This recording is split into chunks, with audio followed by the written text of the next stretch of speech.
we just brought up Ukraine, and one of the things that the U.S. claimed that we were standing up for in Ukraine was the quote-unquote international rules-based order, right? Yeah. This was the case that we made to the American people of why we should be all in with Ukraine, because we have to make sure that the international rules-based order stands, that we consistently apply these principles. Well, now when it comes to Israel, we have U.S. officials being pressed on whether effectively we are enabling Israeli war crimes and whether potentially we are also enabling Israeli genocide of Gaza. Take a listen to these responses. Are you confident Israel is following international law, John? Just yes or no there.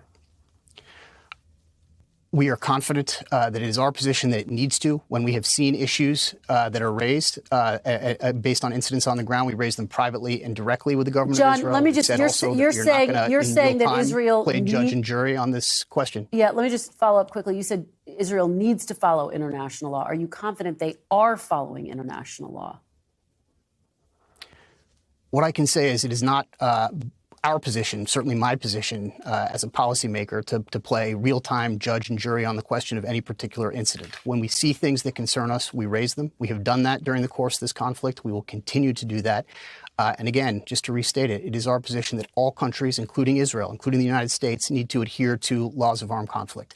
Hamas, by the way, does not only not hold itself to that standard, it openly boasts about its willingness and its reality of violating those standards. So that is the challenge. But this word genocide is getting thrown around in a pretty inappropriate way by lots of different folks.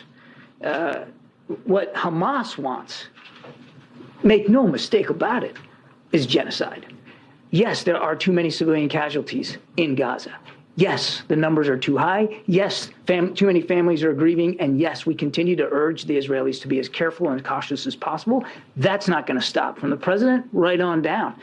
But Israel is not trying to wipe the Palestinian people off the map. Israel's not trying to wipe Gaza off the map. Israel's trying to defend itself against a genocidal terrorist threat. So when we're going to start, if we're going to start using that word, fine, let's use it appropriately. Well, the Biden administration previously had no problem using that word. They used it without hesitation to apply it to Russia. So that's number one. And when it comes to war crimes as well, you now have every single Biden administration official, when they get asked this question, or Democratic member of Congress, this is their response. Well, I'm not judge and jury, so I can't say. But once again, when it was Russia, they didn't need to be judge and jury. They were very, very, very willing to call it what it was, call it war crimes. Here's Joe Biden himself being asked whether Putin is committing war crimes, whether he's a war criminal. Take a listen. Mr. President, after everything we've seen, are you ready to call Putin a war criminal? No. Will you go to Poland? Did you ask me whether I was called? Oh, I think he is a war criminal. Will you be meeting with him? Will you go to Poland? Will you go to Poland?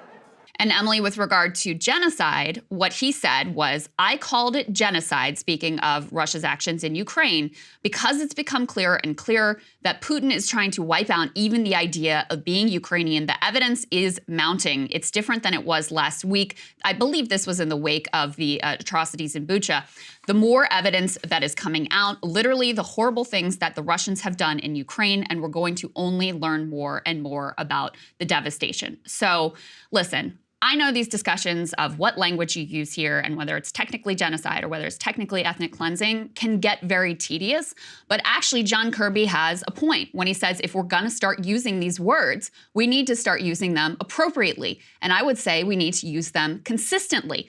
Now, I don't care if you're a normal person and you feel uncomfortable using the term genocide, it's fine. That is fine. If you think, genocide equals Holocaust and I don't see what's happening here in Gaza as equivalent to that, no problem with that. But if you're the president of the United States, you need to apply this term consistently. If you actually care about any sort of humanitarianism, if you actually care about the quote unquote international rules-based order. And what we have seen from the Israelis is not only the spoken genocidal intent, and we have some of those comments that honestly are not even the worst ones that have come out of this government, and also the clear actions. And Emily, I looked up, the definition of genocide per the Geneva Conventions. They say genocide means any of the following acts committed with intent to destroy in whole or in part a national, ethnic, or racial or religious group, killing members of the group, causing serious bodily or mental harm to members of the group, deliberately inflicting on the group conditions of life calculated to bring about its physical destruction in whole or in part, imposing measures intended to prevent births within the group, forcefully transferring children of the group to another group. And so you have to have two pieces. You have to have the intent, which again, we have numerous statements coming from the Israeli government all the way up to Netanyahu himself that certainly constitute spoken genocidal intent. And you have not only killing members of the group, not only causing serious bodily or mentally harm to members of the group, but this piece about deliberately inflicting on the group conditions of life calculated to bring about its physical destruction. All 2 million plus people in Gaza right now are under a complete siege. You're denying them food, fuel, water, complete communications blackout. I mean, if that's not denying them conditions of life, I don't know what is. So again, if you're calling it genocide when it comes to Russia and Ukraine, where frankly, at this point, the barbarism of Russia is nothing compared to the civilian death toll and the conditions imposed on all of the people in Gaza, be consistent. Use the word, whether it is friend or foe, because John Kirby is right. We need to use these words appropriately. They need to be consistently applied, whether it is Russia, whether it's Hamas, or whether it is Israel. Yeah, there's no consistency, and the international rules-based order is a rhetorical weapon, basically, that's used by the person who has the most power and the upper hand. That's true. You know, even when groups don't have the most power, the upper hand, it can be powerfully sort of invoked at places like the UN. So I think your point about Russia is very well taken. There's a complete lack of consistency that undermines our case about civilization versus barbarism. I'm not saying that case isn't broadly accurate, but that is not helpful if you're trying to make that case. And in fact, actually, Krystal, we have some clips that show further undermining of that case, of comments that have been made by people in the Israeli government. Yes, so Yair Lapid, who is supposedly like the moderate or liberal opposition figure in Israel, just made the case that actually majority of all the people who have been killed in Gaza were terrorists. Let's take a listen to that, and then I'll tell you on the other side why this is such an issue. You have to remember, Jonathan, many of the people who were killed were terrorists. The majority of people who were killed were Hamas terrorists. People are saying this number, 12,000 people were killed. Yes, the Hamas is an army of 40,000 people, and many of them were killed. So this is like the moderate liberal version of the case that has been made from many other Israeli officials that basically everyone in Gaza is Hamas, everybody in Gaza is fair game, that there are no innocent civilians. And I'll tell you why I say that. Take a look at this next piece, put this up on the screen. So according to the UN, roughly 70%, 67% of all of the people killed are women, children, and babies, 70%. So when he's saying a majority of the people who have been killed in Gaza are terrorists, are the babies and children and women, are they terrorists? Are they Hamas? And so again, this fits very closely with the comments that we saw from Isaac Herzog and from many other Israeli officials and from our own member of Congress, Brian Mast here, that effectively there are no innocent civilians in Gaza. Therefore, we don't really need to worry about civilian life here, and anyone is fair game, which fits in with the previous comments from John Kirby about whether or not this is a genocide. Well, and problems with the numbers, which certainly exist, as they would in any conflict, don't necessarily, by the way, mean that you can deny 70% civilian casualties, 70% women and children casualties. So you can't jump from one point being true, which is likely that there are some problems with the numbers, although in some analyses, it's that the numbers are too low. There's some analyses that will say, well, and you hear this a lot from Israel, we've heard this from people in the Biden administration, that the numbers are actually inflated. But then you have other people saying the numbers, if anything, are too low. So we know that there's quibbling over the numbers, and we know there's no way that these numbers would be precise. To take point A and then jump to point B, which is that imprecise numbers mean most of the people who are being killed are, of course, Hamas. This is what we talked about yesterday when we talked about Osama bin Laden's letter to America, the point Sagar made about how he justifies killing civilians. That's right. From that perspective, which is that you're able to say, they use the line that everyone voted for Hamas, which is not true. Although there is, there is support for Hamas in Gaza. There's not denying that either. But also then that because people just exist in Gaza in a way that's supportive of Hamas, although if you also believe Hamas is evil and dictatorial, then it's true that they intimidate their citizens out of uprising. So there's just a lot of inconsistency. That was a great word, I think, that you used a couple of minutes ago. There's a lot of inconsistency in these arguments. And sadly, the people who are being caught up in the mix are civilians. Yes, that's right. And also in an attempt to justify not only the killing of civilians, but of aid workers, we also have this clip of an Israeli government spokesperson who says now actually the World Health Organization is also Hamas. So we already had them making the case at the UN that UN aid workers are Hamas. The hospital is Hamas. All of the schools, all of the apartment buildings, this is all Hamas. According to Yair Lapid, majority of those killed, the women, children, babies, this is also Hamas. Now we have them arguing, this is an official Israeli government spokesperson, that actually the World Health Organization is Hamas too. Let's take a listen. It is tragic and outrageous that the World Health Organization resisted Israel's calls for an evacuation before the start of the ground operation and is now calling on Israel to facilitate that evacuation under fire in an active war zone. We hold it complicit with Hamas's human shield strategy. We hold it complicit with any loss of life from its gross negligence. And we know that despite completing a risk assessment about the Shifa hospital, that assessment still covers up for Hamas's abuse of the hospital, still says nothing about the hostages, and the World Health Organization is yet to condemn, astonishingly, Hamas's illegal exploitation of hospitals as human shields, jeopardizing their protected status. And finally, in what is maybe the most extraordinary recent comments, and rather than going back and playing all of them for you, we've covered many of these comments before coming out from, the Likud party, from security cabinet members, etc. Put this up on the screen. You've got Israel's finance minister saying they completely agree with this column from the retired Major General Giora Eiland, former head of the National Security Council, who is an influential figure. All right, well, what was in this op-ed that the finance minister agrees 100% with? In part, Giora Eiland writes, the way to win the war faster and at a lower cost for us requires a system collapse on the other side and not the mere killing of more Hamas fighters. The international community warns us of a humanitarian disaster in Gaza and of severe epidemics.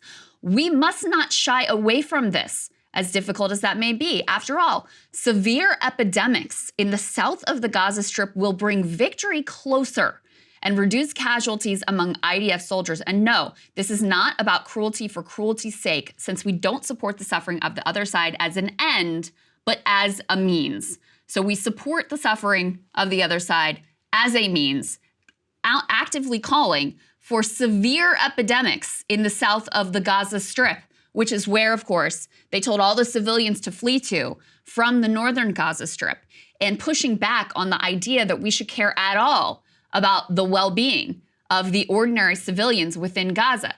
And again, this is Israel's finance minister who says they completely agree with this view of the conflict. So, it's really extraordinary to me, Emily, just the distance between the way that our leaders present this conflict and present the Israeli position, the Israeli approach, the Israeli plans for after they end the war and after there is a ceasefire at some point, what happens next, and what the actual Israeli government is out saying very clearly in op-eds, in public statements on Israeli television day after day. Well, and this is like several weeks ago when there was a lot of talk of Dresden, right? There were all of the sort of representatives of talking heads that were going to the media were saying, listen, we remember what happened at Dresden. We remember what war looks like. And it's very, I think, different from how a lot of people perceive. And in fact, actually, we just heard John Kirby talking about how Israel doesn't have genocidal ambitions towards Hamas that match Hamas's genocidal ambitions towards Israel. And I think it's actually really important. I mean, one of the benefits of talking to you and Ryan and doing a show like this is you actually see some really dangerous flirtation from, when you're digging into stuff like this, and you're looking at the rhetoric of people who are actually in positions of power in Israel. Not all perfect, not all perfect, and you wouldn't, know that from a lot of Western media coverage. And yeah, I mean, I think that's really deeply unfortunate, and it should be a wake-up call about sort of, if we go back to Netanyahu saying we're fighting your war, we're fighting your war. Well, what is our war? Are we in agreement with Netanyahu on what that war actually is and how it should be prosecuted? I think not. I think the American people are certainly not in agreement with how that should be prosecuted. So yeah, I mean, and again, this is the frustrating thing. Are they probably right? And we may disagree on this, but are they probably right that there's complicity at the World Health Organization and the UN in ways that are inappropriate? In order to function in Gaza, that's a really difficult thing for NGOs, and we're actually going to talk about how it's difficult for journalists in the next block. There are some obvious obstacles, and I think they're right that there has been complicity, there have been troubling relationships and connections with the World Health Organization and UN as they've operated in Gaza over the course of years. That does not jump. That you can't just take that point and jump to point B. You can't go from A to B and say that their numbers are wrong. The World Health Organization, calculating 70% civilian casualties or women and children casualties.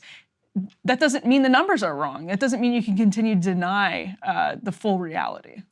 The Geneva Conventions came out of the horrors of World War II with this global idea of we can never have war. Look, like we're gonna have war, it's gonna happen. It's apparently an unavoidable fact of human life. But civilians in particular should be completely off limits. Mm-hmm. Civilian infrastructure, like hospitals, should be completely off limits. And there was some consensus around that. Now, has it ever been applied perfectly? Of course not. Of course not.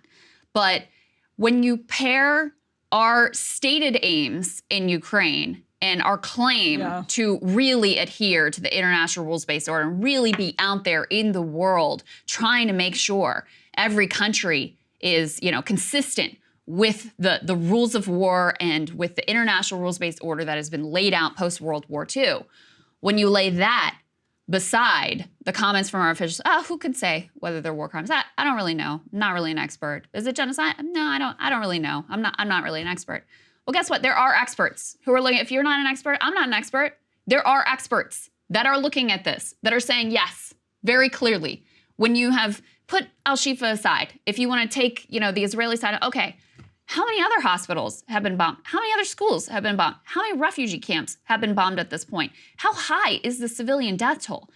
It's not hard to see plainly what is happening and what is unfolding here. And so I don't think the U.S., this was already a problem for the U.S. after the Iraq War and that debacle. Mm-hmm. I don't think they can ever go and with a shred of credibility lecture anyone in the world about war crimes, about anything to do with humanitarianism, about the laws of war, about the international rules-based order. It's over.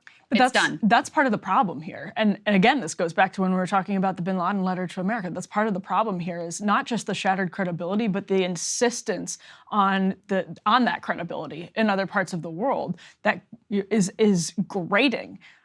For people who are still, in Iraq or in Afghanistan. And that's why these groups continue to proliferate. That's why it's like whack-a-mole with terrorist groups in the Middle East. It's precisely because that credibility has been lost over the course of years. And then on top of it, we continue to try to throw around this credibility as though it's totally intact. And again, this is what's frustrating. It's that, and I know probably a lot of people in our audience disagree with this. I do think the United States has the moral high ground here. But thinking that doesn't mean that the United States is perfect, is morally perfect and morally immaculate. Thinking that the United States has moral high ground over another power doesn't mean that the United States is, morally impeccable. And so those things are not, they don't have to go completely together. And to not be able to acknowledge where those mistakes are being made, I think is I actually think it's amazing that we live in a country. In fact, I think this is part of where we have the moral high ground, that we can have conversations like this that are highly critical. So it just needs to trickle into the high-profile conversations and not just be an independent media. Before this moment, I might have been able to agree with that and might have been able to make the case. But when I see us day after day and Biden aggressively saying no ceasefire, in spite of the fact that 2/3 of Americans and 80% of Democrats want a ceasefire, in spite of the fact that, I mean, this horror of these babies dying, 5 premature babies dying, the siege of 2.2 million people, denying them food and water and just the basics of life, you know, enabling that, funding that, providing diplomatic cover for that. No, I don't think we have the moral high ground. I don't think there's any way that we could claim that versus anyone in the world at this point. Disagree on that, especially when it, you know, juxtaposed with the case of Hamas, juxtaposed with the case of, I mean, even in Ukraine, I still think we have the moral high ground, as bitterly as I disagree with their policy there. But the perspective that I think you just shared is going to be increasingly powerful with a wide swath of the American people. Hey guys, if you like that video, go to breakingpoints.com, become a premium subscriber, and help us build the best independent media organization on the planet. That's right. We're subscriber funded. We're building something new. We want to replace these failing mainstream media organizations. So again, to subscribe, it's breakingpoints.com.